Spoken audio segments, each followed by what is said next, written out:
Bloomberg, who is Michael Kovrig?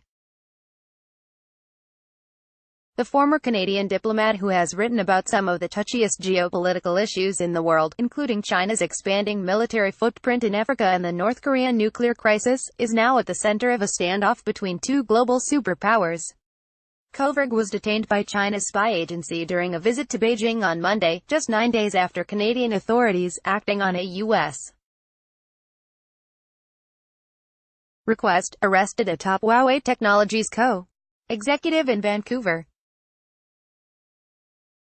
Details about Kovrig's detention are scarce, but Chinese media reported Wednesday the researcher with a Brussels-based non-profit research group is being investigated for activities that endanger national security. The Chinese government confirmed Kovrig has been detained, according to a Canadian government official briefing reporters Wednesday evening in Ottawa. Canada has asked to see him, and doesn't know his whereabouts, the official said. Kovrig represented Canada and Beijing at Hong Kong between 2014 and 2016, according to his LinkedIn profile. He's on leave from the Foreign Service but is still an employee of the government, the Canadian official said. His current employer is the International Crisis Group, which describes itself as an independent organization that conducts research and offers policy recommendations to help end deadly conflicts. He was a very good officer, said Guy St. Jacques, who served as Canada's ambassador to China from 2012 to 2016. Going after him, I think, was their way to send a message to the Canadian government. Personal connection. Foreign Minister Chrystia Freeland said she'd spoken to a relative of Kovrig, and that Canada was, first and foremost, pressing to be able to see him in person. It is agonizing when a Canadian is detained outside Canada. We take this very personally, Freeland said Wednesday at a news conference in Ottawa. A lot of us know him, and that adds another layer to the concern. Kovrig speaks Mandarin and received a master's degree in international affairs from Columbia University in New York, according to LinkedIn. He has a degree in English literature from the University of Toronto and studied French at the University of Paris Sorbonne. He also worked for the United Nations Development Programme in addition to his work for the Canadian government and the International Crisis Group. Throughout his time with the organization, Michael has distinguished himself for his rigorous and impartial reporting, regularly interviewing Chinese officials to accurately reflect their views in our work, the ICG said in a statement. The group has called for his release and continues to seek information. NGO rules. Kovrig may have been caught up in recent rule changes in China that affect non-governmental organizations. The ICG wasn't authorized to do work in China, Foreign Ministry spokesman Lu Kang said during a regular press briefing in Beijing Wednesday. We welcome foreign travelers.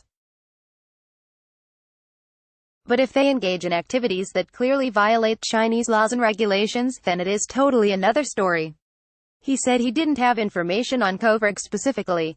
Foreign non-governmental organizations must register with the Chinese authorities under a 2017 law that subjects them to stringent reporting requirements.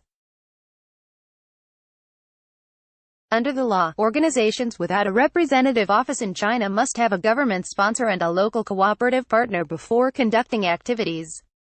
Kovrig, who lived in Hong Kong, was detained by the Beijing Bureau of State Security, the Canadian official said.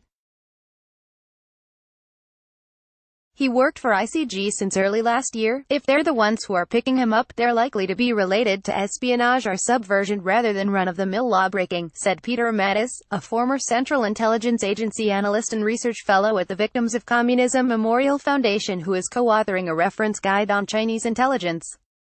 The arrest of Huawei chief financial officer Meng Wanzhou, meanwhile, has left Canada in a tough spot, squeezed between the U.S. and China in the midst of a trade dispute that threatens global growth.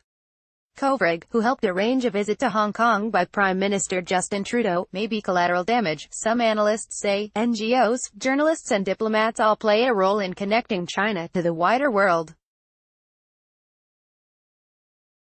The alternative is a China that is isolated, poorly understood and cut off from important ideas and conversations. David Mulroney, who served as Canada's ambassador to China from 2009 to 2012, said by email. Mulroney knows Kovrig by reputation only, saying he's talented and highly professional.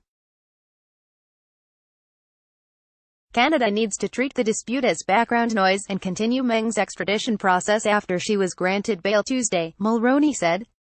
At the same time, Trudeau's officials need to push for Kovrig's release. Failure to secure that will further worry foreign nationals in Beijing, many of whom are justifiably uneasy about the opaque and capricious workings of the Chinese state and its vast security apparatus.